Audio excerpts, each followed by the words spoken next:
Hello and welcome to the AVForums podcast for Monday the 16th of September. And joining me in this edition, Steve Withers. What are you going to do? Bleed on me? Mark Botwright. I'm not dead. And Dead Selley. Supreme executive power derives from a mandate from the masses, not some farcical aquatic ceremony. Now, there's two ways I could go with those comments. We could speak to Mark and find out that he isn't dead, or we could discuss Brexit as per Ed's final quote there, which is what it was.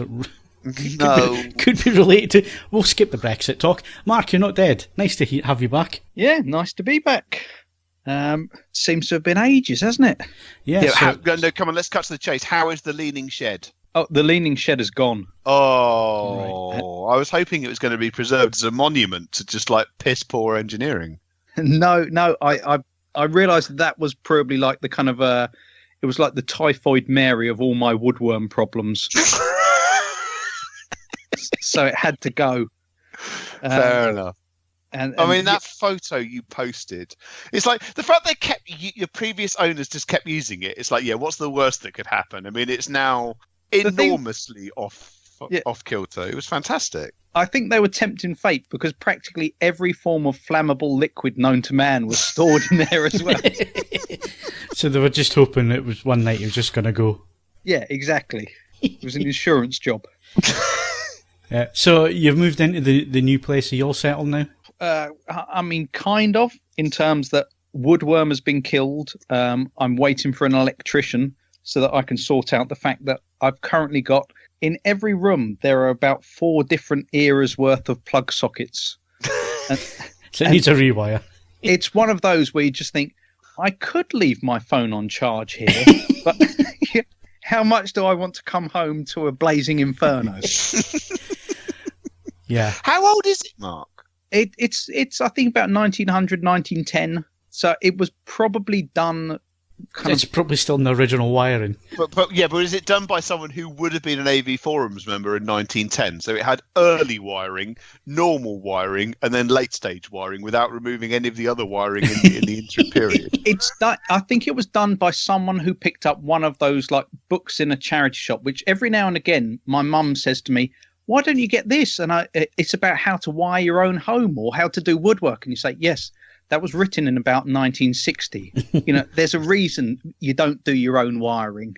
Just everything runs off a spur. It's like it's like doing your own archaeology in your house. You find a cable that just goes into a wall and then it disappears. Yeah. Just think it's got to come out somewhere. But that won't take as long as the wood chip wallpaper took to take off. Well, at least it's wallpaper. A bit of wood chip. At least it's wallpaper and not Artex. Oh, yeah. Well, I'm so glad there isn't Artex because that would be asbestos as well, probably. Yes, good point. Well made. Which is what was on the top of the leaning shed as well. Excellent. Yeah. I do love that the commitment to making it truly a biohazard. That's good. Oh, where is this house? Chernobyl or somewhere? You say that. If you saw, I found the source of the woodworm from a little junction box cupboard. And when I was burning that, I suddenly realised that, oh yeah, they probably had lead paint on these. And the colour of the smoke that came up, I'm just glad it was school holidays and I'm at least about 200 yards away from anywhere that someone could have a window open. It sounds like it's been a good experience. It sounds like a doer-upper. Yeah. I think you could call it that. Lots of potential. Yes. Or a bottomless money pit. If anybody wants a kind of period tiled 1930s fireplace, you know, anyone who could lift it. Hang on a second. That's actually quite nice. Don't smash those to pieces because somebody somewhere will want that. No, I haven't smashed it to pieces. I took bloody ages chipping it out of the wall, and then I suddenly realised that they're also keeping the wall up. Yeah, no, there's a reason why people don't take them out. It's just a massive lump of concrete. That's all it is, with just some nice tiles put on the front of it. You know, so it's a fireplace. What were you expecting? I didn't think it would come with its own hernia. Put it that way. It's got to take the heat of the fire. I know, no, but fire bricks do that. The actual not exterior. 1910, they didn't. Well, anyway, if anyone's in the kind of Bournemouth area and they want a 1930s fireplace, it's free. Buyer collects. Yes. Excellent. Well, it's good to have you back. Mark, we'll probably won't hear you again this podcast, but nice to have you here. That's absolutely fine. I think the end mark. digging out the footings of the shed this afternoon, I might have given myself a mild case of heat stroke. So we'll see. Okay, what have you been up to, Steve? I'd like to say I've been up to a lot. I'd like to say that, but I haven't really. Although yesterday, I was in Sainsbury's and I thought I want to get some sweets, but I'm trying to cut back on the sweets because I have a bad habit of buying lots of sweets and scoffing them. So I bought some sugar-free, cola bottles, sugar-free and gluten-free cola bottles. Don't do it. No. Don't. And then I scoffed a packet of them last night while I was watching Bohemian Rhapsody. Did you shit yourself? Have the shits, did you? I neglected to notice on the back of it, it says in bold, excessive consumption may have a laxative effect. Any sugar. They were not kidding. I was shitting through the eye of a needle last night. It was it stank. It was awful. My poor Laura and the cat must have been thinking, what the hell's going on here? I had to go to the loo about 5 times. My stomach was making noises so loud as keeping everybody else up awake. I was terrified all night long because I was also full of wind and farting, and I was terrified I was going to follow through at some point. Oh, the old fart or sharp moment. I had the most uncomfortable night of my life, and I'm thinking all because of a bunch of bloody cola bottles. Well, now you learn, if it says sugar-free on it, don't have too much. Yeah, I'm going back to the sugar. You've got to be very careful with sugar-free. Yeah. So the diabetes in my teeth. It's better than shitting yourself, isn't it? No. See, it's all about long-term, short-term gain, isn't it? And I completely agree. And the moment you remove gelatin, they don't chew properly either. No, it's got gelatin in it because they're not because you can buy some that are sugar-free, gluten-free, and also vegan. Gelatin-free, yes. Yeah, they may as well be got beef gelatin in them, so they are not. They do at least taste like gummy bears and cola bottles. But my God, next time I'm reading the small print before I start scoffing loads of it's all about taking things in moderation, isn't it? So there's nothing wrong with having some proper cola bottles, you know what I mean? Entire bag, but not an entire bag. Yeah. Unless you've got constipation, in which case eat a bag of these. I guarantee it will get stuck in. No problem whatsoever. Excellent, good stuff. That's what I did last night. Anyway, I enjoyed the film. Yeah, good stuff. There's not a lot happening here. Well, I'll say that. Just work. Lots of work. And car things. I've been what? You've been to car things, haven't you? Meets. Oh, yeah, but we're not allowed to talk about cars. Yeah. So, yeah. Well, you can briefly mention it in what you were doing. Okay, well, thanks for the permission. Boring, nerdy detail about motor cars. I couldn't find you. Well, it's just the usual, Steve. So it was the American car meet this weekend. So I was either going to go down to Howden. It was the Russian car meet. No. Well, there's different clubs. So you got the Mustang Club, you got the American Car Club, which is more of a mixture. 4.5 Mustang then. I asked this question. It's the first. It's the first Mustang. So it was released in the second half of '64, which is why it's called a 64.5. Well, watching U-Turn, old Oliver Stone film from '97 with Jennifer Lopez, who we'll come back to later, and Sean Penn, and he's driving a 64.5 Mustang. Yeah. So that's all it means. It was just released the second half of '64, and it was released at the World's Fair, and it caused an absolute sensation. They sold millions of the original car. It was an overnight success. It still holds the record for in terms of first day sales. And to be fair, it is highly unlikely the first day sales record will ever be beat. It'll never 22,000 deposits taken on the first day. Yeah, it's still the world, and this is the thing, right? It's only been a world car since 2015. So before 2015, you had to import it. They're all left-hand drive, blah blah blah. So right-hand drive was brought in 2015, but it has been the world's best-selling sports car for about 20 years, and in the last few years it's been consecutive years, because Australia have gone mad for it, because obviously GM pulled out and Holden have gone, so the Australians don't have much in terms of muscle anymore, and they're big on their muscle cars, so the Mustang is doing huge business all over the world. So it's been a sensation, basically. Rallying cry for environmentalism there, but there is an electric one coming, and there's also an SUV that they're basing on the Mustang. It's Mustang inspired, which is going to be all electrical as well. Mustang. Can we be clear on this? This is in the whole. There is that very legendary piece of graffiti that decaffeinated coffee is like f***ing for virginity, and that sounds exactly the same thing. It does. I'm not saying I'm a fan, but that's the way the world's going. Just look at no, fair enough. The motor show that just happened last week. Everything was electric. You know, I'd love to get a Tesla. I don't know. But here's the thing: please be under no illusions. I don't have a problem with it. If something is designed as an electric car, as the Teslas are, Jaguar I-Pace, I've driven one of those. It's phenomenally good.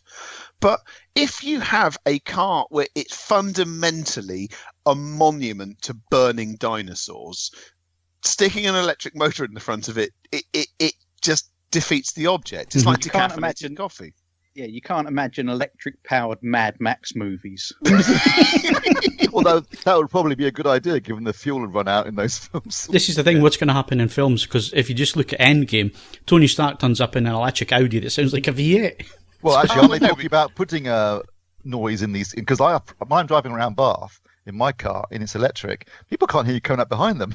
No. They just step right in front of you all the time. It's quite scary.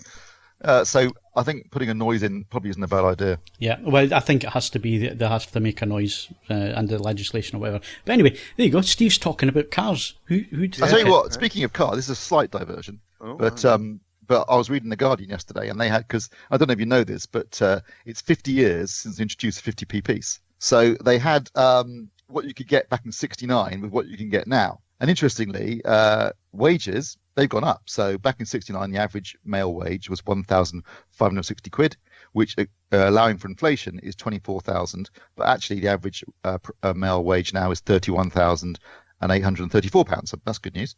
If you're a woman, it's even better news. They've doubled their they've gone from 847 quid in 69, which would be equivalent to 13,000 now, but the average female wage is now 26,000.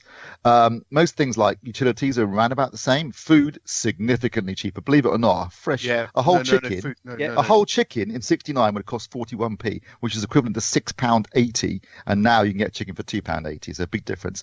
The two things that have really changed, well, one's obviously air travel. A flight from London to Tokyo would have cost you 325 quid, which is equivalent to £5,376, but actually you can do it for about 900 quid now. A car, so if you bought a small car, like a Mini, back in 69, that was £595, which is equivalent to £986 now. Actually, it would cost you 16 grand. And a sporty car, like a Ford Capri, back in 69, 890 quid is equivalent to 14,700 now. But a Fiesta ST, like, I think, is that what you've got? Yeah. Yeah, that's 22 grand. So not very comparable. But this is the one that really, the reason I'm mentioning it is because in 1969, you could have bought a 19-inch colour television for £240.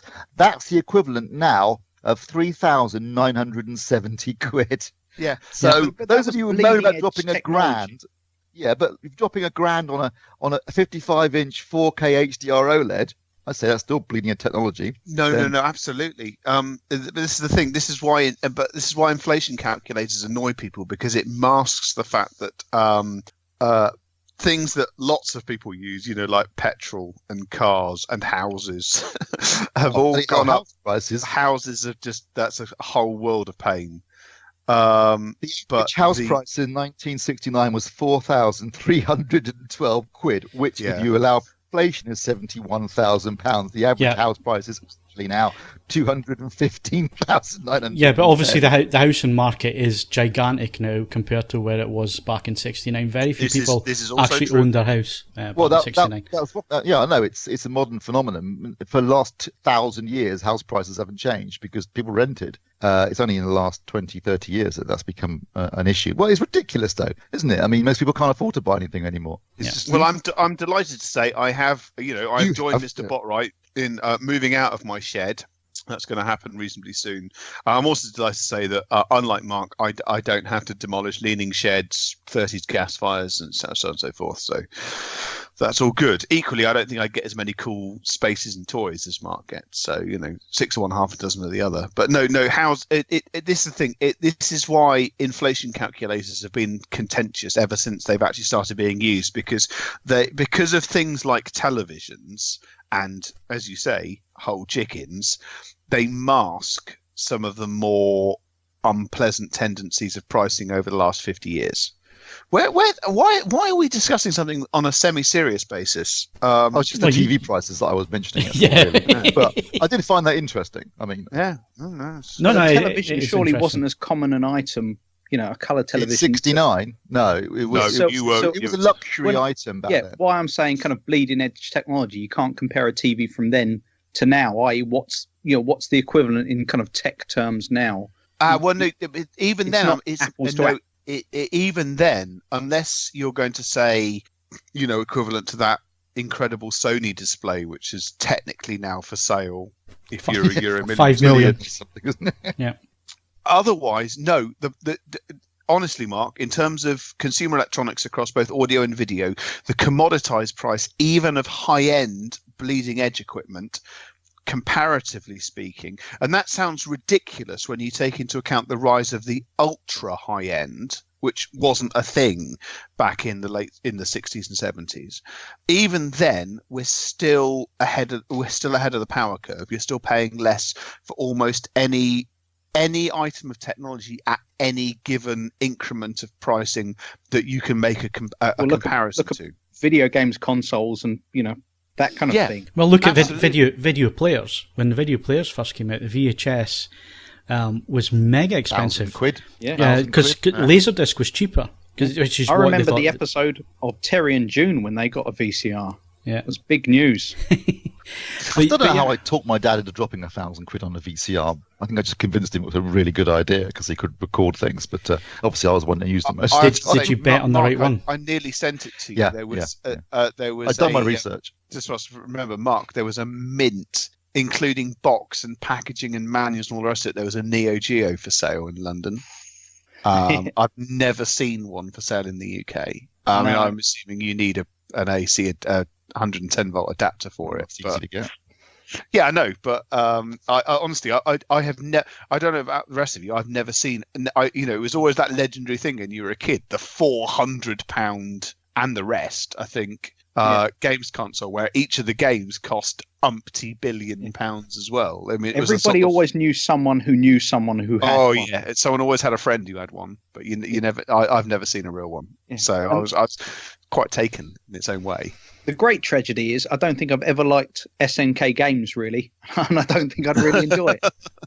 Well, no, that's almost irrelevant now. Just simply fulfilling a massive man tick of saying I own a Neo Geo. But you see, this is a market that never existed as well. When you're talking about stuff like that, Ed, which is obviously the whole nostalgia thing.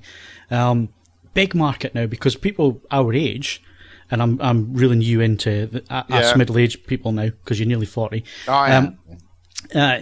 We've now got the disposable incomes, well, some of us have, to actually go and get the stuff that we wanted when we were growing up, when we were younger, when we were teens and so on, that were out of reach, and it's a huge market now. I'm going to buy a Nakamichi tape deck. I can put you in touch with someone that has one. For me, it's the same reason that I got drunk on eBay again and bought an Amiga 1200 because I only had a 500 when I was a kid.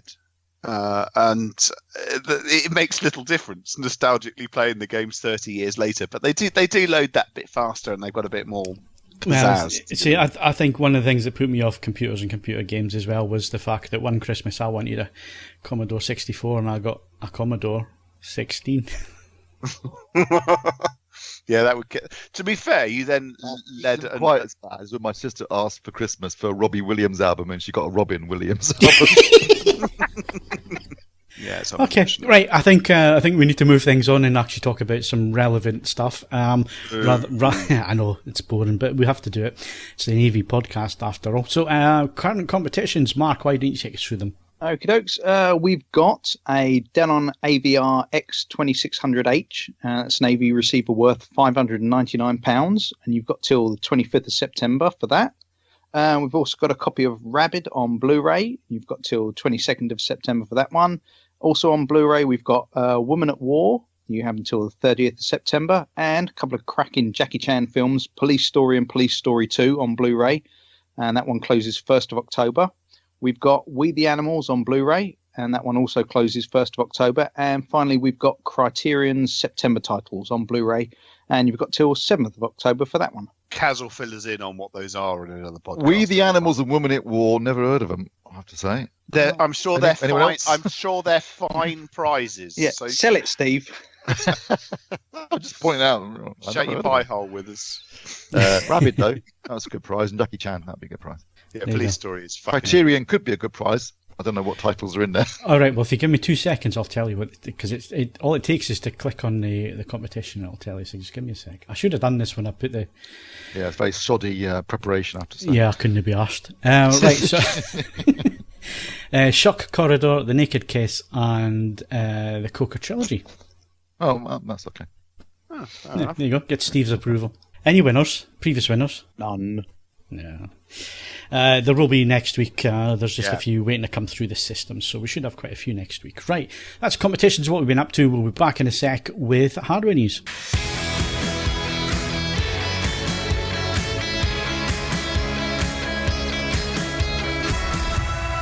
Are we going to do reviews or news first? Let's do the reviews first. So Ed's going to look at his NADs. Yes, I am, because they are magnificent NADs. And I'm not talking about mine. I have had the very good fortune to spend some time with NAD's latest all-in-one system. Now, they haven't called it an all-in-one system, just to be confusing. They've called it a Blue OS streaming amplifier, which is meaningless. But it's an all-in-one system, and...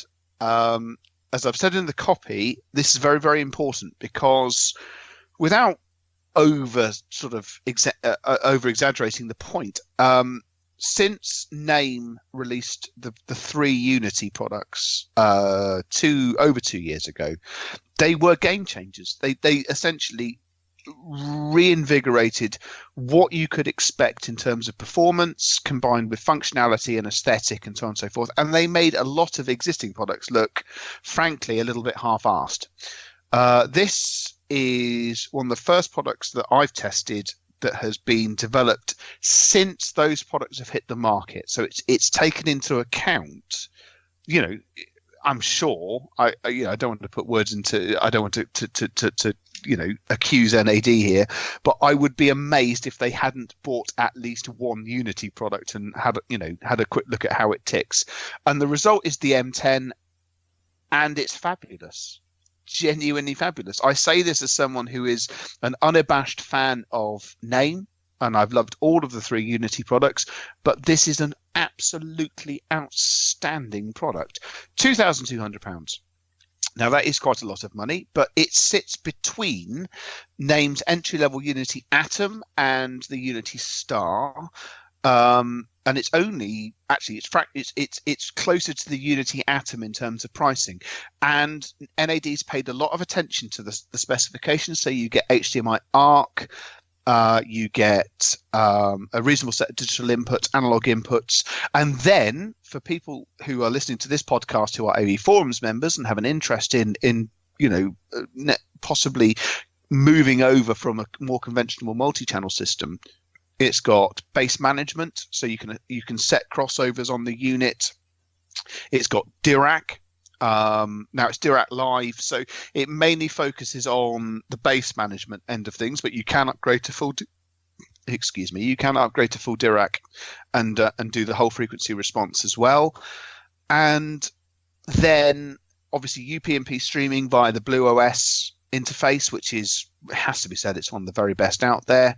And then most importantly, it doesn't look like a NAD, so it's not a grey, battleship grey sort of miserable box. They've gone to an outside design consultancy for it. I can honestly say this is, again, one of the very first products I've tested since the Unities came out, where the design aesthetic, the attention to detail, the build quality, how it feels and how it operates is all absolutely top drawer. It's got this magnificent full color display. Phil, you've done a breath. Do you want to say something? Yeah, I was just going to say, you hit on a thing there that NAD have always been great at, and that is build quality and the materials used, and even the packaging that the stuff comes in. I remember back to doing the AV processor. And what a fantastic unit that was. It was a shame that it had the modular design, but it was a shame that it didn't go up to Atmos and DTSX, but at the time I reviewed it anyway. But in terms of build quality and how the things are screwed together, fantastic quality. Yeah, this is as well made as the Master System equipment, but I would honestly say, and the photos, I've done my best with the photos. It doesn't do it justice. In the flesh, it is every inch the competitors of the Unities. It feels fantastic. It has a full width touchscreen display, so even though it has no physical controls, you can still, if you can't dial the app in, or you can just silence it by pressing a button on the front of it. It's just little things like when you're using the optical or the HDMI inputs, it switches over to a pair of digitally rendered VU meters. It doesn't change the performance in any way, but it looks fantastic. There's lots more stuff in the review, but ultimately I thought long and hard about it. This is a best-in-class product. The name Unity Star sounds better, and in some ways it's cleverer, but it is over £1,000 more expensive. This is a category killer. It's absolutely outstanding. Once again, I've said this on a few occasions when reviewing all-in-one products, I cannot envisage constructing a system for £2,200 that does as much as this product does, as well as this product does. It is absolutely outstanding. I hope you enjoy the review, and if you are looking for a product of this nature, it should make you stop and think. You should go there and try it out. It's nice to see they've also got a bit of a swagger now.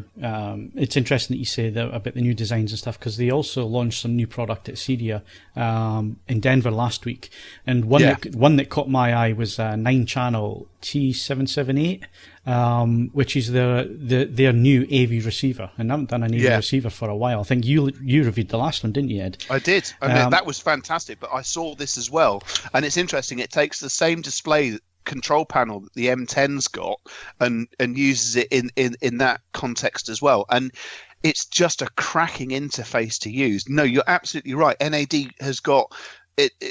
You either step up to the plate, and in these categories you have to invest in the technology, the aesthetic, and all of it, and you either spend to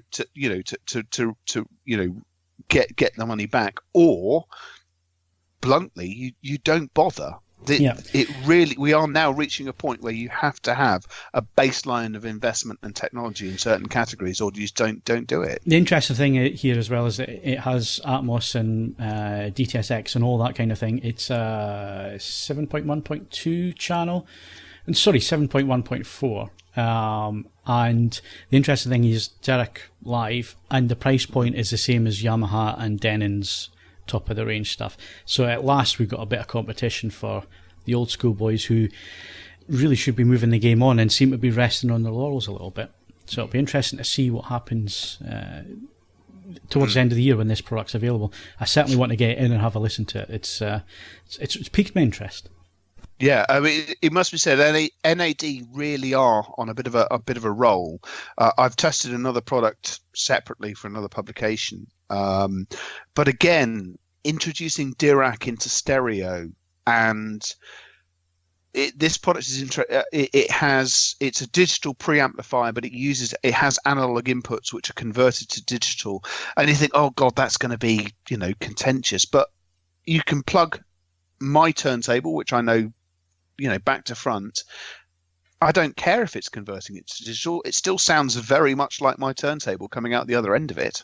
They are pushing technological boundaries. They're doing new and interesting things, and it must be said, if they're going to use this company who's developed the aesthetics of the M10 on some other things, then the whole thing, oh yeah, it still looks like a NAD, that's gonna fall by the wayside as well.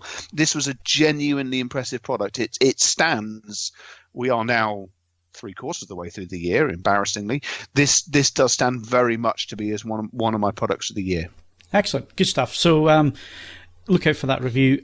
We will try and get it up this week. So let's move to Steve. And Steve, lo and behold, you've been looking at another soundbar. Yeah, what a surprise.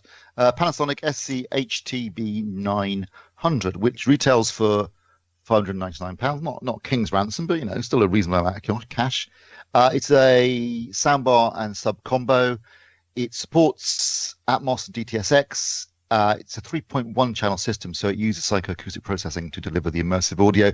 And let's be honest here, whilst it does sound a bit more open and it kind of enters the room more than just 3.1 channel would, psychoacoustics can never really replace things like actually having speakers behind you or even upward firing drivers, which genuinely create a sense of a sound overhead. So it gives it a bit more presence, but it does not in any way make it genuinely immersive. However, it is an easier way of delivering it than if you want to just use a 3.1 channel system. That's the only way you're going to be able to support these new object-based audio formats. So it does support that. It supports 4K, it supports HDR and high-res audio, and it's been tuned by Technics. Overall, you think, that sounds okay, but there's a massive, massive flaw with this soundbar, because it's a Panasonic soundbar, and Panasonic have carved a niche for themselves in the last year by releasing TVs that support HDR10 Plus and Dolby Vision, and also releasing players that support HDR10 Plus and Dolby Vision, and this soundbar doesn't support either. So if you're looking for a soundbar to go with your new Panasonic TV and player, this probably isn't the one for you, unless you're going to just send the audio. Basically, what it means is you can't pass through. You could send the audio to the soundbar, and like on some of the players, there's two outputs, so you can send one to the TV, one to the soundbar.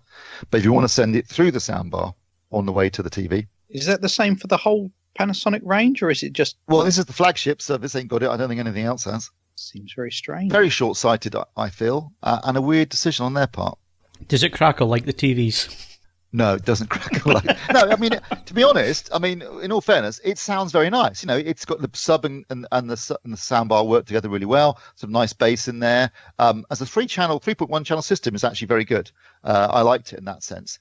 But I do find I'm not a big fan of psychoacoustics. I don't think it really works. You can trick the brain to a degree, but ultimately, when a sound's coming from behind you or from above you, it's not the same thing at all. Particularly if you've actually, I can compare it to a genuine Atmos system, and I know what that's meant to sound like. So plus, you need an ideal environment as well for psychoacoustics to work. It's not so much an ideal environment because this isn't bouncing sounds off anything really. This is just processing the sound to make it sound like it's coming from different places, and it does. When you turn it on, or when you're listening to something that's Atmos or DTSX, it does sound a bit more fuller and a bit more. It moves out into the room more, so it's less across the front of the room, and it sort of moves into the room a bit. But you're never getting a real sense of sounds emanating directly from above you or from behind you, certainly. Whereas, if you had something like, say, the Samsung HW-Q90R, which actually has rear speakers and upward firing drivers, then you get a genuine immersive audio experience. So, this is similar. I guess this is a very similar product to Sony, the HT-ZF9. That's also a 3.1 channel system with psychoacoustic processing, and that's exactly the same price too, $599. So that's the kind of alternative you're looking at. But like I say, for me, you're seeing a very short-sighted decision on the part of a company that's made a big deal recently about doing both dynamic metadata formats. So yeah, 500-600 quid. I'd be looking more like to look at something like the HW-Q70R from Samsung. That's just dropped in prices. I think you can get that for about 700 quid now, and that's got 2 upward firing drivers as well as 3 forward firing drivers and 2 side firing drivers. So you get a much more genuinely immersive experience. You're not getting anything from behind, but I think if you're looking for something that's going to beef up the sound of your TV and give you a taste of Atmos and DTSX, there are better alternatives than this. So, Steve, what does it sound like with music? Because, a lot of people use their sound bars now for, multi-channel, multi-room, etc. With music, I've got to say that I liked it for, because, like I say, it's a 3.1 channel. So if you listen to music, you can listen to music in the there is a music mode, but actually the standard mode that plays 2-channel as 2-channel and 3-channel, or multi-channel as 3-channel, and that worked really well because you've got two channels at the front. And you've got your sub to give it a little bit of extra, low-end presence. And with music, it sounded good. And it's also got Google Assistant built in, and it's got Chromecast, so you can stream music to it very easily. And having a center channel for movies or regular TV watching or TV dramas and that sort of stuff, you've got nice clear dialogue, which is also good. So it's not a total washout. There's lots of things about it I do like. I'm not a massive fan of psychoacoustic processing for immersive audio, and I find the decision not to pass HL10 Plus and Dolby Vision a strange one, considering they've made such a big deal about it on the other products. It's a crowded market as well now, Steve, isn't it? It's everybody's very doing them, so. crowded market. Yeah. Which I suppose for the consumer is good in one way, that it drives prices down, but then at the same time, with more choice comes more complexity, and you know the fear of picking the wrong product, basically. So interesting market, soundbars at the moment. Yeah, definitely, and there's some really interesting stuff coming along, and I'll be seeing quite a few over the next, believe it or not, even more for the next couple of months. Keep watching, keep listening, and I'll be back with some more. We've gone from one end of the extreme with Sennheiser. Have I talked about that yet? Have I? Oh, yes, I have. Yes. Sennheiser at $2,000, and then we've got sort of the Polk command bar at 199 quid. It's amazing what you can get. But it must be said, the Polk still comes across as a ridiculous thing. What you're getting for the money is insane. But it's an exciting market. There's a lot going on in it at the moment. So one of the things I'm really quite taken with the TVs this year is the fact that you can use the headphone socket as a subwoofer out. You can switch it in the menus and add a sub, and it makes such a difference. Yeah, especially given that almost all of these televisions also then allow you to use Bluetooth headphones anyway, so it's not like you're losing any functionality. No, I mean the thing I've had to do with the C9, which I've been using for the last week, testing and so on, and watching a lot of content. I've used you can switch it so it's the speakers and the headphone socket at the same time, and it took a little bit of balancing between getting the cut-offs right and so on, but once you tuned it in, it just improves the sound quality, and the C9's a good sounding TV to start with. So you'd be hard pushed to you'd have to spend a bit of money to replace that sound quality, I think, with a sound bar. Using that technique. So it's nice to see Panasonic taking it one step further with their TVs. It's just a shame they've had some issues with the speakers on launch, but I do believe that that's now fixed with a firmware update. So the way you can add a subwoofer makes a big difference to TV sound. Okay, so let's move on and do some hardware news, and a bit of an unfortunate for Ed here. He wasn't responsible. Wasn't ideal. So, Michell and Johnson, UK hi-fi specialists. Ed will fill you in a little bit more about the company, but basically we released a review in the morning, and the company had decided that they were closing the doors because of Brexit in the afternoon, basically. Yeah, it wasn't ideal. There's some nuances to this which are probably bear repeating. Now, the first, and it was mentioned in the comments, but it bears repeating. Michell & Johnson did not erroneously send us a product in full knowledge that they were going to go under. Let's be very clear about this.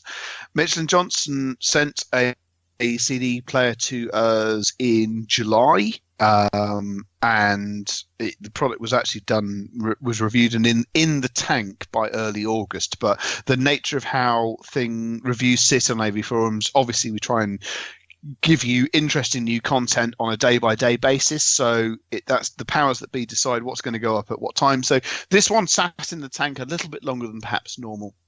You've forgotten the way, basically. Yeah, exactly. The nature of what's happened here is it's a combination of events. Obviously, the company has gone full in on Brexit uncertainty, and far be it from me to say anything other than it is the nature of the fact that nobody knows exactly what is going to happen, good or bad, is causing enormous tensions across both our own industry and lots of other ones. But let's not get dragged into that at the moment. There are some other issues at work. Ultimately, Michell & Johnson had been around as a more affordable brand, with products being built in the Far East and then being imported back into Europe and other markets.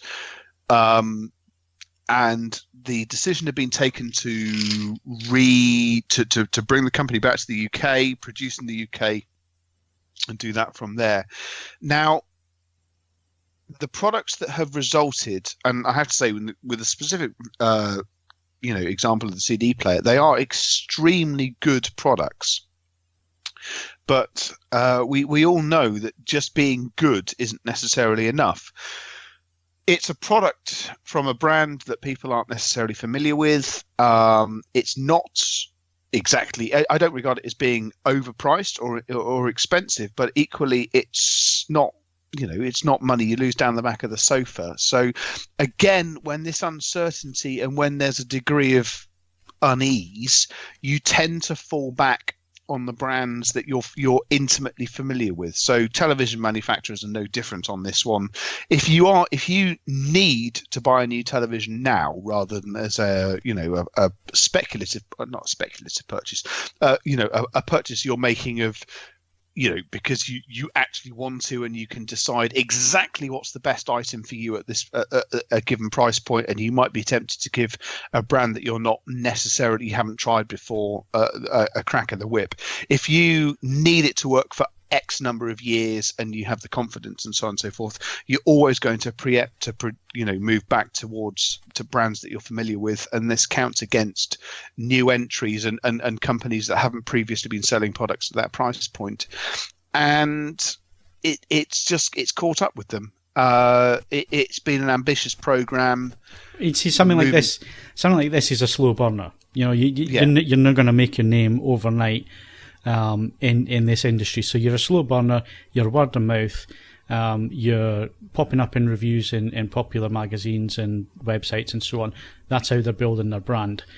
And they're relying on people making luxury purchases, basically. And at this moment in time, nobody's making luxury purchases. Nobody's making big ticket purchases at the minute. And it wasn't necessarily that big a ticket purchase, but still, people are not sure where they're going. And what they've looked at basically is, well, we can't see a future. You've only got so much cash flow that's only going to last you so long. If you can't predict your sales and what your sales are going to be, you may as well drop out rather than go on and run up debts and all the rest of it. So it's unfortunate, but it is the way things are at the moment. No, absolutely. And that has caught up with them here. Equally, the decision to come back to the UK, ultimately, we've had, let's ignore Brexit for a moment. We've had some strong years of British hi-fi brands. We've just had a conversation about the fact that Name has been having an incredible set of years with the Unity. Lin has sort of rediscovered what Lin does, and Chord Electronics has done its DAC things and stuff like that. If you're a new British brand at this point, it was going to be tough whether we were in the process of a step change in foreign policy or not. So whilst I don't disagree with the blaming of Brexit, that I also don't want to come down the side of it's solely to blame. This is it's a tough time to be doing these. It's knock-on things as well, and Steve is well aware of this one as well, because we talk about it now and again when we're looking at prices in America compared to elsewhere, and it's because people trade in dollars, not pounds, and all the rest of it. Then moving back to the UK, the way the market is at the minute in terms of import, export, and all the rest of it, that's going to hit on you as well. I mean, importing stuff into the country is more expensive now than it was, so it's all going to have its impacts, and it's sad when a company goes, and of course it's going to get worse. Yeah, and obviously people have lost their jobs as well, which is never a nice thing. So we do wish everybody the best at Michell and Johnson. We really hope you find your feet again and employment and so on. All the best from us here. We have to move on. We're now running out of time. Bags of time, running out of time. That's because we talked about 25 minutes of rubbish at the beginning of the podcast, but never mind. New filmmaker mode. Somebody taking some tablets? No, sorry. Can I just ask one quick question on the Michell and Johnson thing? Yeah. Will that drive prices down? Is now a good time to buy one of their CD players? To be honest, if one of those CD players is available and is discounted, it's a hell of a CD player. I mean, it's a niche market. I have no need for a CD player in my life, even though I have to say, when I reviewed it, I went out to thought, shit, I actually need to augment my CD collection because I have a small number of them here for test purposes, but I thought I need to listen to some. So I went down to some charity shops in what is a very small town, and there's a phenomenon which I saw at the turn of the century when people who had a small collection of vinyl just ditched it. I was about to say exactly the same thing. Charity shops now for CDs are getting like they were for vinyl. Amazing CDs in charity shops at the moment. Now, this works for everybody. If you have a CD player, get stuck in. But if you don't, just rip the damn things. I bought Terence Trent D'Arby's third album. And I can't remember its name because I'm drunk. But it did. No. The second album is the challenging one, Steve. That's the one with the kazoo solo in it. The Fish Nor Fowl. No, the Fish Nor Fowl has got a kazoo solo. It's a specialist thing. The third album's damn good, and I picked it up for 50p. I bought 10 CDs for £6, and there isn't a duffer among them. If you are wanting to augment your music collection right now, ignore the vinyl section in charity shops. It's just full of Leo Sayer. But my God, there's some great CDs being sold for buttons. And all you need to do is rip it. You can recycle the case. And, I need to stress for legal reasons, if you have ripped a CD, you must still own it. You can choose to ignore that. I'm not going to stop you, but nonetheless, legally, the whole idea of ownership is you have to still have the hard copy as well. But you can keep those in a CD wallet, and they're in charity shops too because people have been getting rid of them. There's some amazing stuff there, and yeah, as I said in the review, I don't have a problem with the way CD sounds. Good CDs still sound unbelievable. As a format, I always hated it. It just went into my car to die. But nevertheless, okay, it's all good. Ed, thanks very much for your drunk ramblings there on that one. It's appreciated. Right, anytime. We need to talk about Mark. Don't ask any more questions. Right, we need to move on to Filmmaker Mode. It was announced a few weeks ago. What is Filmmaker Mode? Well, basically, it carries on from the Tom Cruise thing a little while ago, if you remember that, where he turned up out of the blue on an online video in his jumpsuit from the new Top Gun film, talking about image smoothing and other artifact reducing controls and stuff that you get, like noise reduction and temporal filters and all that kind of thing that manufacturers love. Well, it's not manufacturers love, it's their marketing departments love a new concept to add to the TVs, and this is why you have umpteen noise reduction filters and image smoothing and jaggy suppression and all this kind of thing. Now, some of them work really well, and if you've got low resolution sources and so on, they can help improve the image without adding in artifacts and that kind of thing. But what they were getting at was the fact that you're not seeing the movie the way it should be seen, and that's basically with colour and white balance to the industry standards and everything else switched off that is not required. So all your image smoothing, it needs to play back 24 frames per second with the correct pull down so you don't get any telecynic jitter, that kind of thing, and it plays the film the way it should be seen. And that includes aspect ratio as well. So what the Filmmaker Mode is basically a mode that will come as default, hopefully, on the TV, that when you switch it, it switches off everything that's not needed, so all the marketing gubbins and features that just manipulate the image and all the rest of it. It switches all them off, it puts the image in the correct aspect ratio, it has the correct colour gamut for the material, and it has the correct setup of the front panel controls. Now, front panel controls are brightness, contrast, and so on, sharpness, and so on. And it does all that without having any processing on there. And I, for one, fully support this. Now, I know there's a lot of people out there who will argue, well, who are you to tell me how to set up and who's the manufacturer to tell me how to set my TV up and so on. And if that's your point of view, then this is not for you. Yeah, but they're not telling you, they're giving you the option. This is what I was coming on to. Yeah, this is what I was coming on to. One thing that we've abided by for the last nearly 20 years, my God, time flies by, is that what we wanted from TVs was at least one picture mode that gets close to the industry standards, and we fought for years for this through AVForums. We did a lot of consultation with manufacturers. We did presentations for the likes of Panasonic and so on, and showed them home calibration, showed them how it was easy or certainly easy for a manufacturer to set up a picture mode. And this was before THX got involved as well. But it was the likes of THX getting involved and ISF, Joe Silver, getting involved and pushing this, that over the last sort of 12 to 13 years, we've seen basically a big step up in image quality and a big step towards what our goals were back in the day with AVForums. And it wasn't just us. There was quite a number of people within the industry that were pushing for it at the time, and different forums, other side of the pond as well, were pushing for it. And I've got to say, 13 years on, we're getting there. You can certainly now go and buy a TV from LG, Panasonic, Samsung, Sony, and at least two of those companies, their big push for their marketing for the last couple of years has been as the director intended, Hollywood to the home, from the lens to your home. What's Panasonic's line? Hollywood for the home. So there's been lots of these campaigns to educate the public, and the filmmaker mode is just another example of that. Now, Steve, are we now going to confuse people because there are so many modes? Because when you look at TVs nowadays, I've noticed that this year as well, that rather than just having one or two, like a day and a night setting, you've now got Technicolor in there mode on an LG, you've got two ISF modes, you've got a cinema mode, you've got true cinema, and then the professional modes on a Panasonic. So there's actually quite a few modes now. Is there an issue here that we could start confusing people? Because you get Netflix mode as well, and it's basically just the same as the movie mode, you know? And that's the problem. The problem is that, well, there's a couple of problems.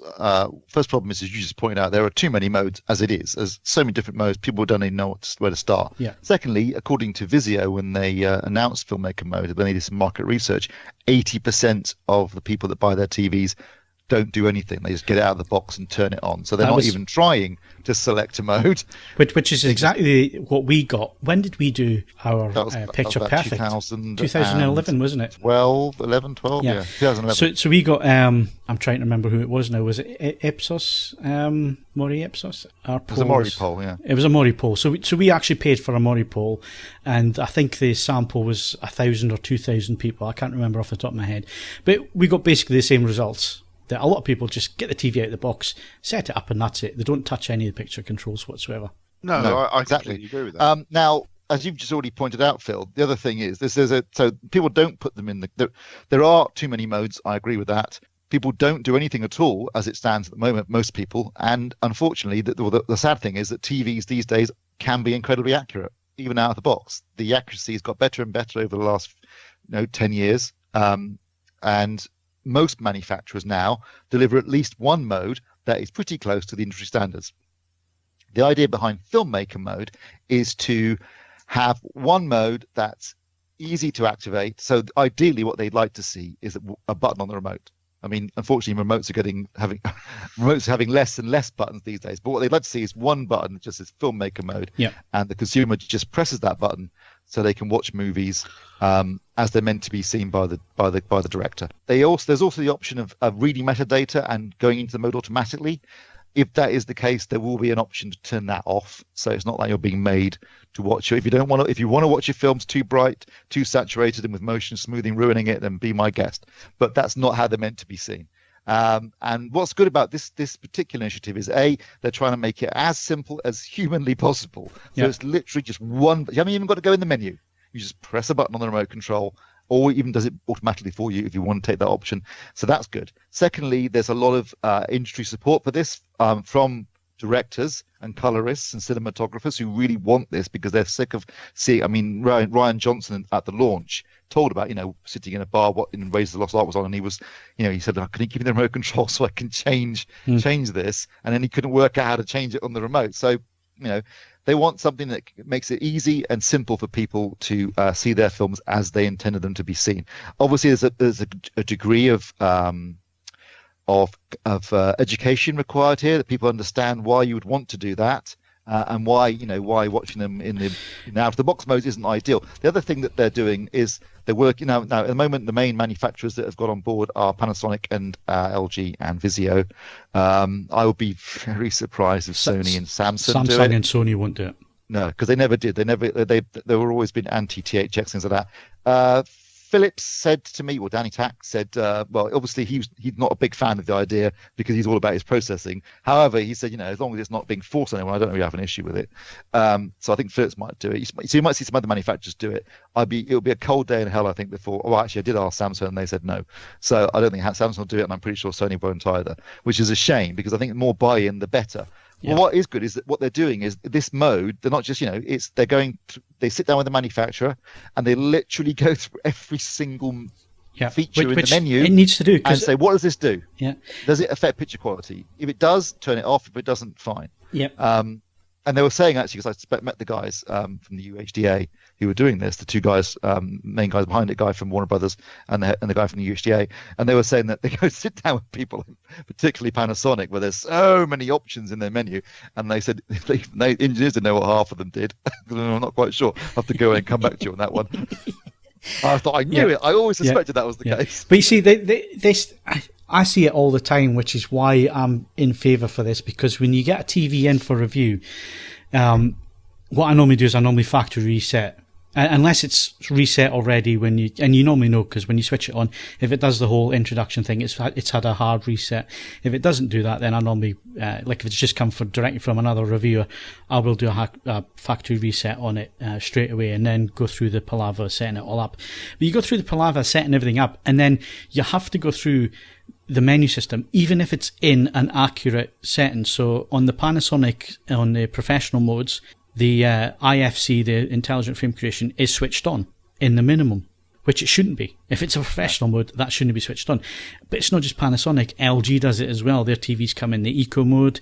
But even when you switch it off eco mode and switch it into other modes, you have to go through and switch off about 5 or 6 different things that just manipulate the image. And this is now, myself and you are professionals at what we do. We've been doing it a long, long time.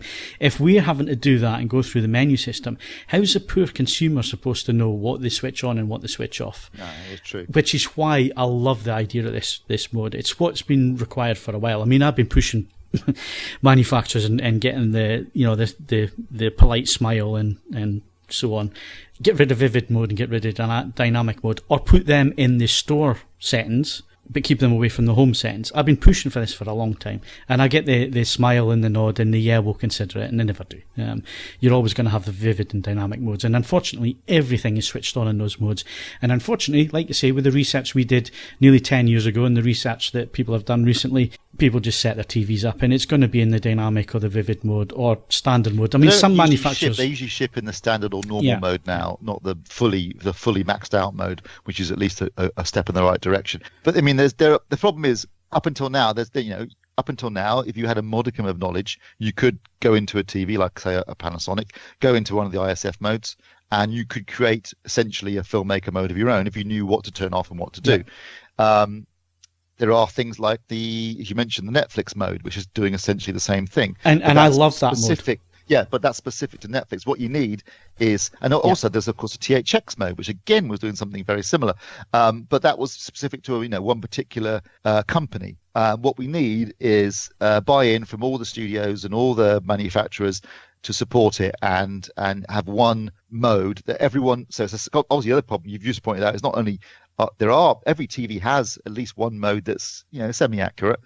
But they're all called different things. Is it movie mode, cinema mode, true cinema mode, ISF mode, THX mode? I mean, again, it's confusing the consumer. Yeah. So having one very easy to understand mode, filmmaker mode, does kind of make sense. It's the mode the filmmaker wants you to use. Definitely, I think it's a step in the right direction. Hopefully, we'll get more buy-in, and obviously, we'll do our bit to help educate people. Yeah. But yeah, it's a good thing. I mean, obviously, if you're going to get your TV calibrated, then you're going to have a filmmaker mode effectively, because the calibrated mode will be doing all this for you, and the calibrator will turn off all the stuff you don't need on, and he will calibrate the grayscale and the color, and he'll make sure the motion flow and that kind of stuff is off. So if you're getting your TV calibrated, it's less of an issue. But for obviously the kind of people that get the TV calibrated, the kind of people that were putting it in the right mode in the first place. Yeah, and the other thing is, and it's true what you say. THX does it differently to Technicolor, and Technicolor does it differently to the 2 professional modes that are on the Panasonics. And now and what I mean by that is that the Technicolor mode is, it's designed, its white point is not D65. The white point on the Technicolor is the same as a projector, a Xenon powered projector, which I didn't know till recently. In the Technicolor mode. In the Technicolor mode, it actually replicates a projected image. That's what it's there for. Seems strange they stuck it on a TV. It does, doesn't it? But that's what Technicolor wanted for their mode, and that's their white point is slightly different and so on. So you do get variances between the different modes as well. So it'd be nice just to have one mode, like you say, that the industry all agrees on and they all implement. But unfortunately, like everything else in life, it's all politics. And if one company in Korea does it, you can guarantee that the other company's not going to do it. And they'll come up with their own idea or whatever. So, and it used to be like that with Japanese companies. For Samsung is that they at least have simplified things. There's only 4 modes. Yeah, Standard, which I like. Yeah. Sport, movie, and what is dynamic? What do they call it? Dynamic? Yeah. It's only 4 modes. Movie mode's obviously the accurate one. And even in movie mode, or in any of those modes, there's a limited number of options to change. So they've actually simplified the menu system quite a lot, and yes, I think that was a good thing. Yeah, no, absolutely. I do like the way they do it. You go into movie mode, you still got to go through and switch things off. Got to turn some things off, but it's in the ballpark. Yeah, it's simplified it. But one mode would be good. So I fully support it. I know you do as well, Steve. So hopefully it will make an impact. And the hardest thing is the education side of it. And it always has been very, very difficult, even though we did the whole picture perfect. And we've done videos on it and we've done articles on it and so on. And the reason is that an accurate picture and a good picture is normally a lot dimmer than the standard and dynamic and vivid mode. And people think they're losing out by going into this dimmer mode. Well, it's too dark. It's too dim. It's not. That's the way it's supposed to be, because you're then seeing everything that's within that image. And the people that I've tried it with, I've sat them down and said, look, stick to this mode for a couple of days. And if it's not for you, it's not for you. But give it a chance. Don't just flick through in the remote control, because the human eye is designed to go for the brightest, and it's brightest image. That's why they use it on a show floor. They want the brightest, most vivid, clean-looking image possible on a show floor, because that's what's going to sell the TV. That's not what you want at home. You want to be able to see everything that's within the image. And even in standard modes, you are clipping white detail. Even in SDR, if it's too bright, you're losing out detail that should be there at the higher video levels, and you're clipping it out. And you're also manipulating the gamma, so you're losing detail within the faces and facial pores and lines and all the rest of it. So we don't just bang on about this because we want to bang on about something that's technical. It's actually, you are missing out, even though you think you're getting better with the brighter modes. And that is the hardest part of this to get across to people. And it'll always be. It's easy to show, but quite difficult to explain to them. Yeah. And then once you sit down with someone with a calibrated picture and an uncalibrated picture, and you can point out the obvious differences in terms of color accuracy, the fact that white is actually white, the fact that you're not clipping details, you're not crushing blacks, you're not making it look smooth and like cheap video. No. And this is the thing that you're fighting against as well, because every display that's in an inaccurate mode has blue whites, and people get used to looking at blue whites and assume that that's what white should look like. Video white is a lot more yellow. And I think that, again, that puts people off. It's like, it's a bit too yellow. No, it's actually correct. It's because your eye is so used to seeing blue within the whites. And once you show people that, and I've done it in the past, and I know you have, Steve, and you show them how much blue is actually look at this white, now think about blue, and just look at how blue that white actually is. And when people get it, they understand it, it makes it easier, but it's the hardest thing to educate. It really is. Unfortunately, it's not really helped by the fact that quite a few journalists have been negative about it. Unfortunately, don't understand the point in the first place and don't get it. Unfortunately, anywhere in Europe that you go, Germany, France, Spain, Italy, more journalists than not test TVs properly. They measure TVs properly. They've all been on ISF and THX courses. They all understand video science. They always understand video fidelity. They understand what things should look like, and they do things properly in the reviews. Even if they don't post graphs and stuff within their reviews, they actually measure things properly, because we speak to them. They all got the same events that we go to, and you speak to people and so on. For some strange reason in the UK, we've got what I always refer to as the old boys club, which is people who have been in the industry a very long time and have their set views on what things should be. And unfortunately, they're very subjective reviewers. Now, I'm not saying that that's a bad thing.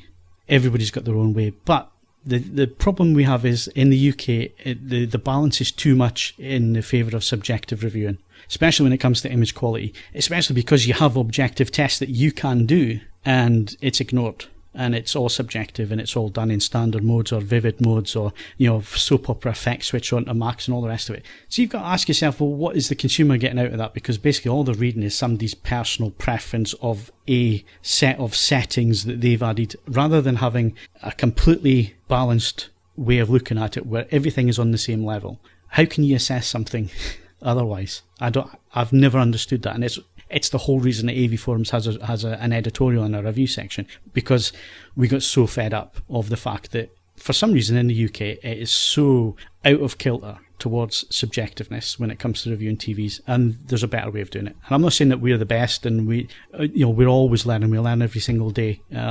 We're not complacent or anything, but there is a certain way that you should be doing things. And like you say, Steve, it's too much in the subjective in this country. Michael Gove said we'd had enough of experts.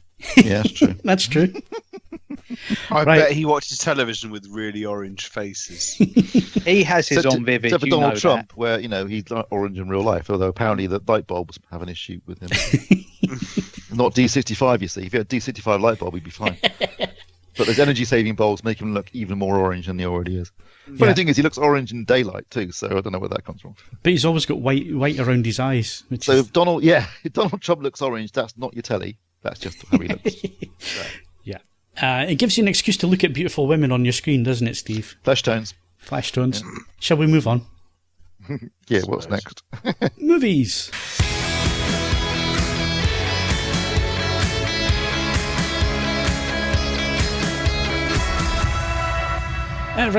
Moving on, and we really need to move on because once again we're moving into a feature-length area of podcasts, but there's not a lot to talk about movie-wise this week, so I think we can get through this quite quickly. I've put the spell of death on that now. We'll probably be here for another 40 minutes, but film reviews. I've not been to the cinema. Have you, Steve?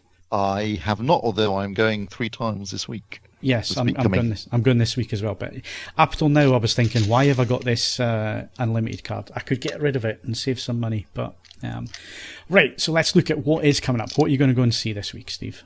Well, I'm definitely going to go and see Ad Astra in IMAX. I'm looking forward to that. I love a good sci-fi movie. Brad Pitt's heading out to deep space to try and find, I believe, his dad, who's missing on a previous mission. And it looks good in the trailers. And apparently it's made an attempt to be relatively realistic in terms of its depiction of space travel. And that's what I'm looking forward to. And also coming out the day before. So I think Ad Astra comes out on the 18th. The 18th, Thursday? Yeah. Thursday or Friday? Thursday. And then Wednesday. Wednesday. That's right. That comes out on Wednesday. And then on Thursday, Rambo: Last Blood, which I am really looking forward to because I loved Rambo, the previous film, with its last 20 minutes, which is some of the top draw violence. Really, really, really violent ending. So I'm hoping more of the same. I haven't watched the last one. I haven't watched any of them. The first one is truly an absolutely outstanding. Yeah, the first one's a proper every single way. The second one is tolerably awful. The third one, the one with the Mujahideen of the heroes, Al Qaeda, basically. Yeah, and where he blows up a bridge with a bow and arrow. That was an interesting watch. So I never watched the one after. No, that was a jingoistic mess. The most recent, the last one, Rambo, or John Rambo, I think it's called in some territories. It's a return back to basics. He's basically living in Thailand. He's out of prison, and he's trying to find a peaceful life. And he gets dragged into the war in Burma by a group of missionaries. And it's as a bridge. It builds and it builds and it builds. And he keeps resisting and resisting. And then right at the very end, the last 20 minutes, just because he has to kill people in half with a 50 caliber. He gets on the back of a truck with a 50 cal, and honestly, it is some of the best violence you'll ever see. People getting torn, as you would if you got hit by a 50 caliber round. I think people getting ripped to pieces. The quote from Sylvester Stallone was something along the lines of, "We realised that fake blood was cheap." So it's fantastic. So I really enjoyed that. So he's promised a hard R this time as well. So I'm looking forward to some top draw. I see it's an 18 certificate, so that's always a good sign. Basically this one, I think his niece gets kidnapped by a bunch of Mexican gangsters, so he goes and kills everybody, and that's what I want. I love films like that. It's like John Wick, the first John Wick, classic, the first simple, John Wick, yes. Simple, clear narrative. They kill his dog, he kills everybody else. That's all I want to see. Yeah, the Stole His Mustang as well, though. Yeah, I did. I would say that the last Rambo film, it gave birth to one of my favourite meme internet meme pictures. I'm going to stick a particularly good example of it into the comments section. But the people use it for all sorts of different reasons. And I've never seen the film, which makes it even better, which is why I don't necessarily understand. It's the two thumbs up with the shoulders up in there. Yeah. But yeah, I mean, people use it's actually meant to be holding a massive 50 cal machine gun. They've obviously removed that and changed it to a thumbs up. Yeah. Anyway, so those two are out. Definitely going to go and see those. The Kitchen, not so much. Based on a comic book series apparently, but it's about the Hawaiians and New York gangsters in Hell's Kitchen in the 1970s continue to operate the husband's rackets after they're locked up in prison with Melissa McCarthy and Elizabeth Moss. Yeah, but you had this view last week of Hustlers and that. No. I'm going to see Hustlers. I'm seeing that on Thursday, and I'm seeing Ad Astra and Rambo on Friday. Yeah, I was going to go and see It Chapter 2, but that sounds long and boring. Hustlers sounds like it's going to be really entertaining, so I'm going to go and see Hustlers because Kamala gave it a really good review. Yeah, you wrote it off last week, didn't you? So I didn't. I didn't write it off. You wrote it off, and I said I would go and see it because Jennifer Lopez is playing a stripper. That was a good she might be in her 50s, but it would appear that she's in tiny shape from what I got. Unlike in good working unlike order. Martin Lawrence, she's kept herself in some damn fine shape. Anyway, so yeah, two definites there. Plus, I'm going to see Hustlers. Right. Okay. Let's move on to discs coming out. There's lots of 4K for a change, which is good. I don't know if they're any good, but you got Apocalypse Now, Final Cut. Yeah, absolutely. You get all three cuts. You were saying the packaging wasn't great on the American version, Steve. No, it isn't. And is the UK version back now? Because it disappeared for a bit. It gets released tomorrow. That's the official release date is tomorrow. So I haven't. But the thing is, it disappeared from Amazon for some strange reason. Let me just double check and see if it's come back because it's supposed to get released tomorrow, so it should be here. But it did disappear because I was going to pre-order it, and it vanished for some strange reason. Oh, yeah, it's back now. Can you let me know what the packaging's like? Yeah, I will do. Oh yeah, there it is. It's just popped up. I have to be honest. As and when minor details in my new house like bedding and stuff is sorted, I probably will sort a 4K player. There are a small number of films that I would like to own, and this is one of them. Obviously, one of them, yeah. And it is a cracking disc. Oh, and it looked fantastic at the cinema. It looked amazing. So. Plus, well, I'll be honest. I'm only going to be listening to it in stereo, although very posh stereo. So that's posh stereo. Incredibly posh stereo. Yeah, no, it's a fantastic set. I mean, you've got all the versions of the film. You've got commentary tracks. You've got Hearts of Darkness, the making of documentary, plus everything else. It's a cracking set and well worth getting. So you've got that out. You've got the first two. Oh, you've got all three actually. Well, there's a Thor trilogy. So the first two Thor films, I think, are making their 4K debut. Plus, obviously, Ragnarok came out on 4K. Yeah, Kaz has reviewed them, so they should be up on the site. Yep, so that's good news. We've got Detective Pikachu. Yay! I'm not so bothered about John Wick 3, which I'm going to watch after this podcast. Have you seen it yet, Steve? Did you go to cinema? You went to cinema. All right, I wasn't sure if you had or not. Yeah, I did.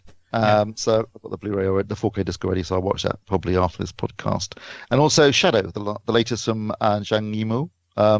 Anything comment here from Mr. Botwright? Really? No, just it looks fantastic. Very much enjoyed Hero and House of Flying Daggers, and it's a kind of not many people seem to be doing it anymore. There was this sudden kind of boom in kind of epic martial art tragedies, and then it kind of subsided somewhat. So yeah, it looks very good, this one. Perhaps there was only so much grief humanity could bear. Yeah. I think we should end on that note. on Blu-ray, all of the above basically. So Apocalypse Now and John Wick, Detective Pikachu, and Shadow. Also, High Noon is out on Eureka, and don't get too excited on this one, Ed, because it's not the Battle of Kursk. It's about submarine Kursk, I believe. There's a film called Kursk. Well, to be honest, that in itself is still interesting story, but I would love to see a film about the Battle of Kursk. Oh my god, can you imagine it? You'd either need to have all the CGI artists in the world ever, or all of the special effects artists. Which reminds me, speaking of that, last week I got my German release of Waterloo on Blu-ray. They've done a 4K remastered original camera, 30mm camera negative. It looks amazing. Apparently, during the production of this film in 1969, Sergei Bondarchuk, who was the director, who also directed the Russian version of War and Peace, the 8-hour version, he was in charge of the 7th largest army in the world. And there are shots in this film where you just think, bloody hell, because you know it ain't faked. I've seen it. It's utterly extraordinary, and it's pretty accurate too. I mean, no. The thing is, when the soldiers who were told to form the squares, were told, you're going to form the squares, and the cavalry is going to come over the top of the hill, and it's going to break around you. And none of the soldiers. I mean, let's face it. It's a world of combat that was 100+ years away from the what they were used to. They simply didn't believe that the horses would break around the squares. They just nothing in their in let's face it, your psychology of watching a man on a very big, small-brained creature. They didn't believe it, and though the effect of the cavalry literally bursting, and I that's the best choice of word when you watch it. How they head, and then they spread in all directions, and that is a natural response to the nature of how the squares were composed. And it was a one take thing, because there's only so many times you can get that many thousands of people. Only so many pairs of brown trousers you can get in wardrobe. There is that, but no, that shot is the one that really blows your mind, because it starts off quite tight on the cavalry, and there's a helicopter shot, and it pulls back, and you see one square, two squares, and then you see about 10 of these squares. Each composed of probably about 500 men, and you're thinking, and there's obviously thousands of horse, cavalry charging. You're thinking, bloody hell, that can't have been cheap. It's utterly iconic. I have to say, discussing it, I have goosebumps. It would be, whether I'd buy it, I would love to see it in full minty 4K high def. It's worth that, I think. I love it if they could dig up the original 3-hour cut, because they did shoot a lot more than's in the film, unfortunately. Is that the same one where it says, the damnedest thing, I appear to have lost my leg? Yeah, good God, sir, I've lost my leg. Good God, sir. Oh yeah, so you have. And that is exactly what he said. Yes, it is. And he lived for many happy years after doing it, So, and his leg was there for a long time in the local pub. A local bar, I believe, after the battle, before it was finally buried for him. No, it's the lot of the dialogue, and that's one of those films where they have people thinking out loud, like a voice. Yeah. And a lot of Napoleon's thoughts are taken from his diaries, and a lot of Wellington's thoughts are taken from his diaries. So, their thoughts about the battle and each other are all absolutely true. It's just filmmaking on a scale that you will never see again. And had never seen before, in fact. So it's one of those things that's just an experience. But plus also a great recreation of one of the most important battles in history. So, but no, if you are a major filmmaker and you are looking to exploit a piece of war filmography that hasn't been done, the Battle of Kursk. If you are going to do that seriously, I will go to the cinema and I will pay you money to watch it if you're going to do it properly. Equally, it does appear there's been some fascinating articles in recent years about some of the mythology of the Battle of Kursk doesn't actually bear scrutiny to battlefield archaeology, but nevertheless, in terms of sheer concentrated balls out lunacy, it's up there with the best of them. So yeah, I'd watch that. Streaming? Should we talk about that quickly? Yeah, we've got streaming releases. I must admit, I've not heard of half of these. Between Two Ferns, don't know what that is. Criminal, there's don't know something what that is either. Isn't Zach Galifianakis, what's his chops? Bloke from The Hangover. Yeah.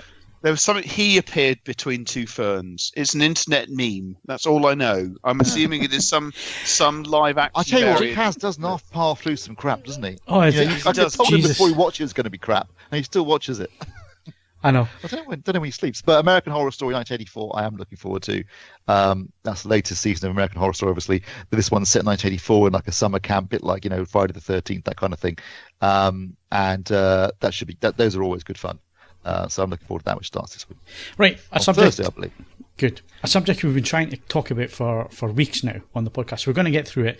We're going to do it this week because I think it's rounded up nicely in a video that I watched by Red Media Red Letter Media, that's what you call them, isn't it? Yeah, Red Letter Media, the Nerd Crew. The Nerd Crew, they do a podcast. It's a video podcast. It's all a big joke, but a lot of the points they make are very, very valid. And it's their podcast where they cover D23 and so on, which is the big Disney.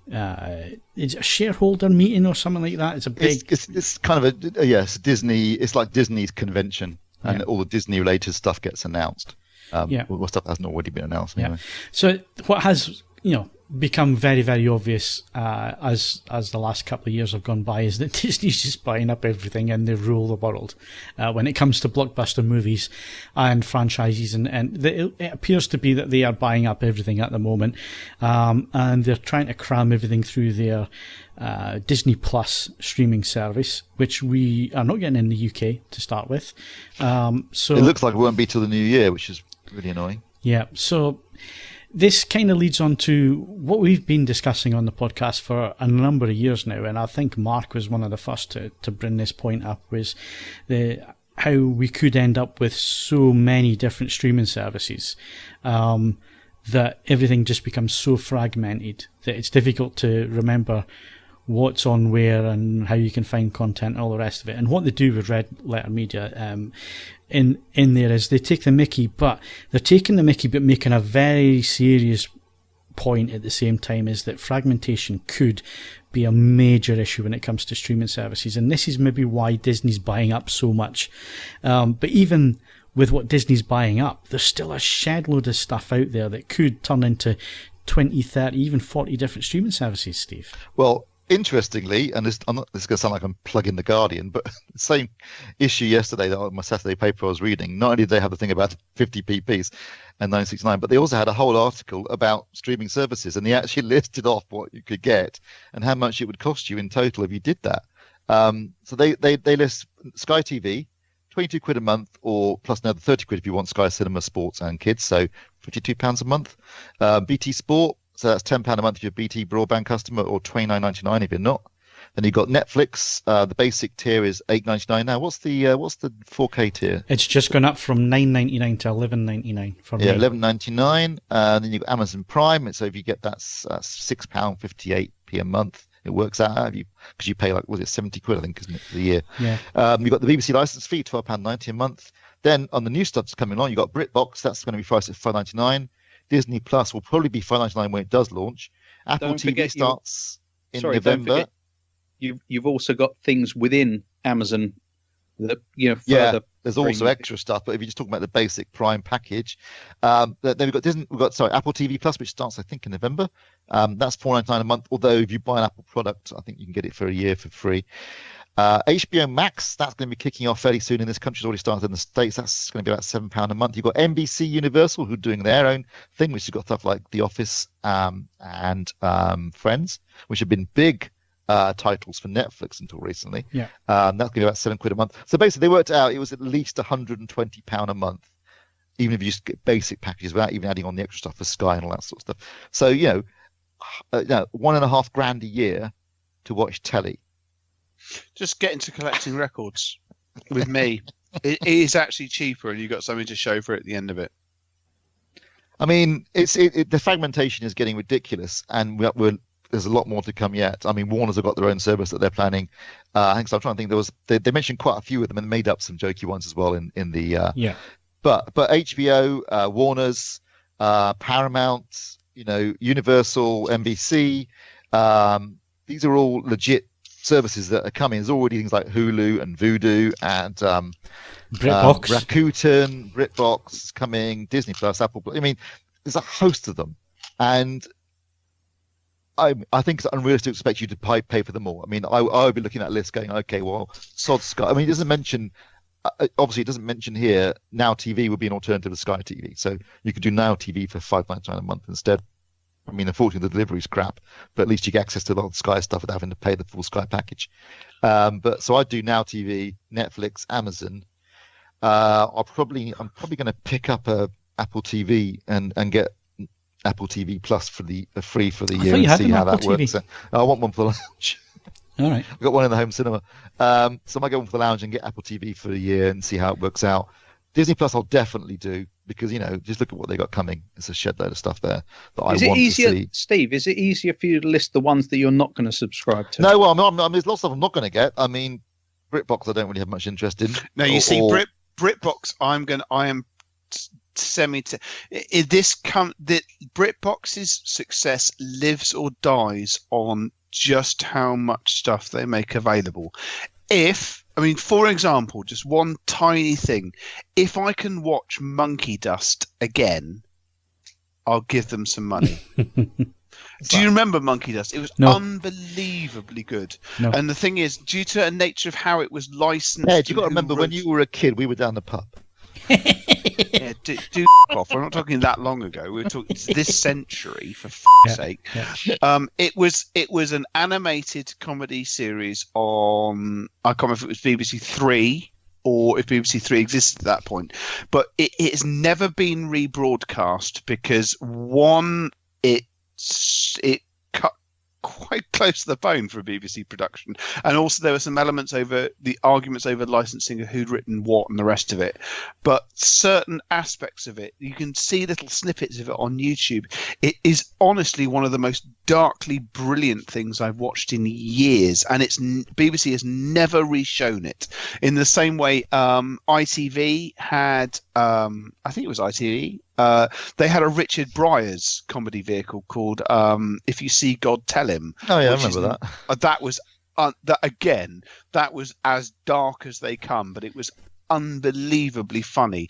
If they bring me all of the and the great thing, the advantage that they have over a number of these other streaming services, that I'm not expecting it to be in 4K HDR. It won't be. It's going to be in Grotto Vision, but I just want to watch it again.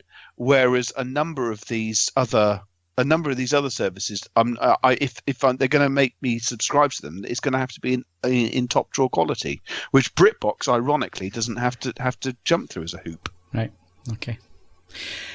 So the problem I'm going to have is, or I think a lot of people are going to have is, I quite fancy watching this. Somebody's going to pop up a trailer for it, and then it's finding where it is. Which streaming service do I need to?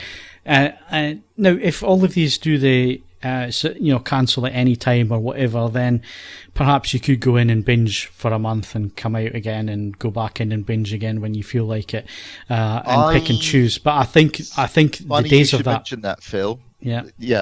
It's funny you should mention that, because I've been reading. They're going to stop it.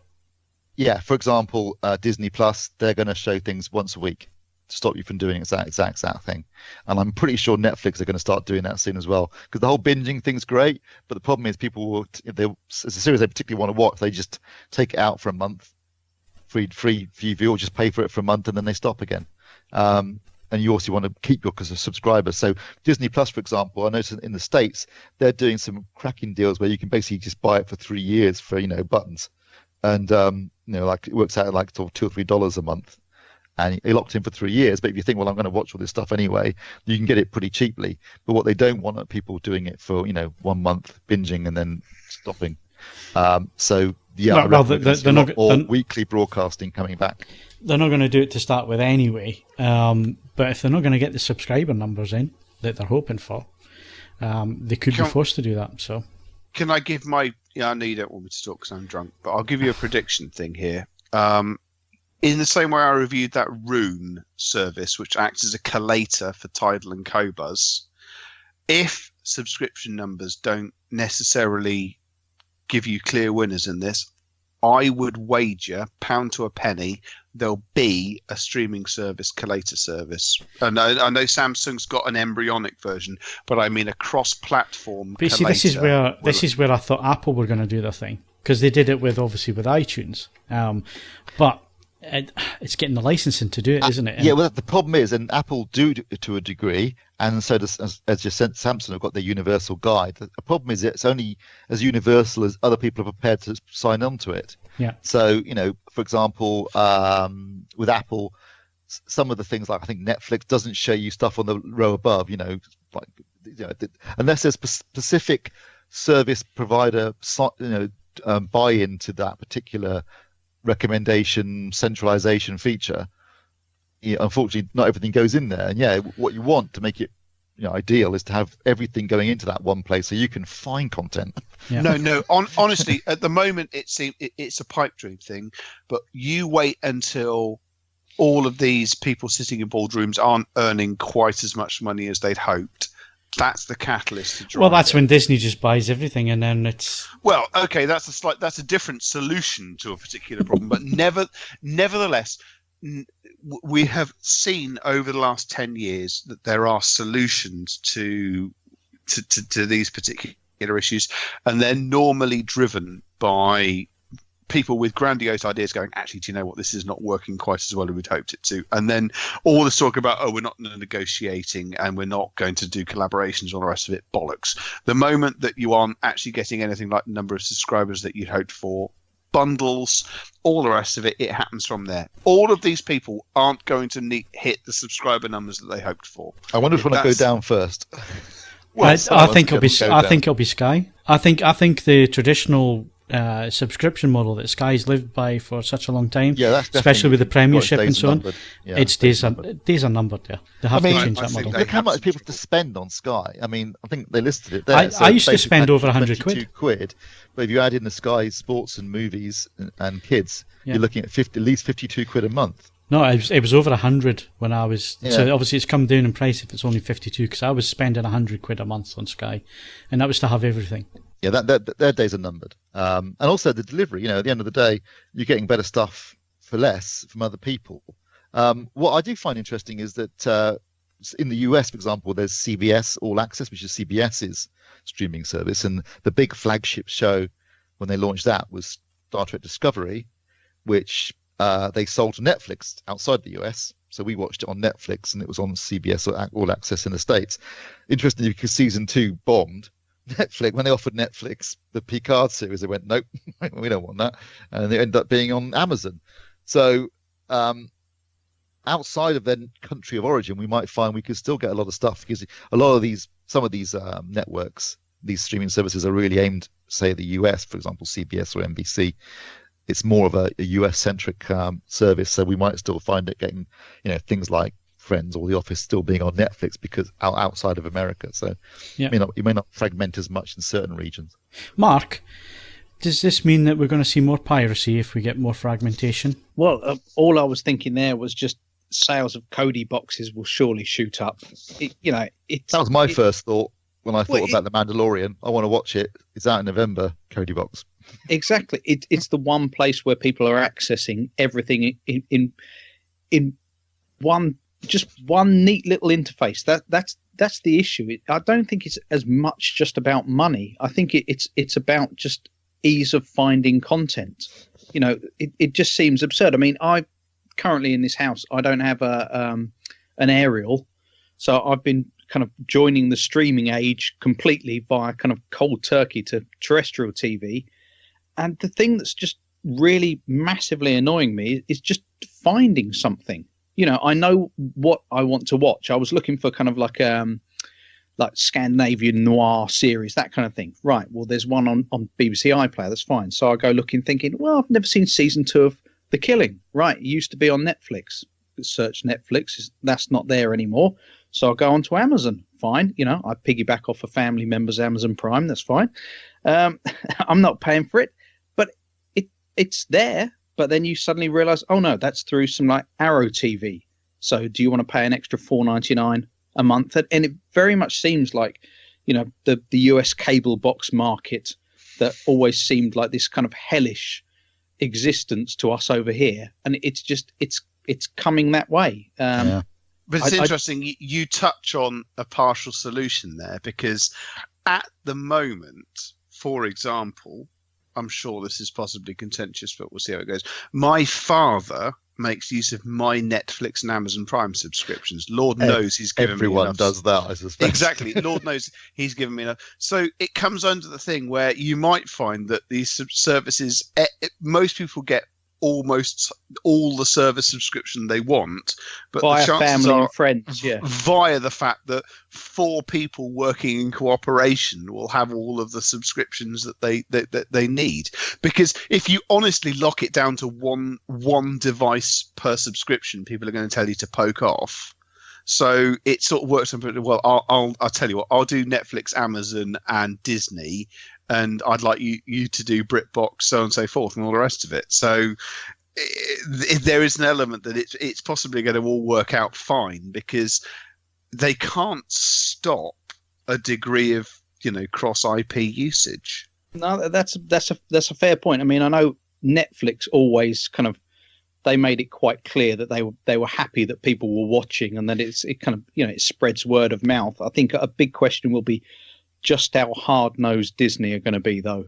Disney launched Disney Plus, I think, at the beginning of November, in the US, Canada, Belgium, Holland, Australia, and New Zealand, and not here. And you'd think, UK market is probably the softest. Because we're a big cash cow, that's why. Well, no, with the exception of China, we are the second largest Disney market after the US. So you'd think, well, let's get going in there. I've got a sneaking suspicion there's something else to this.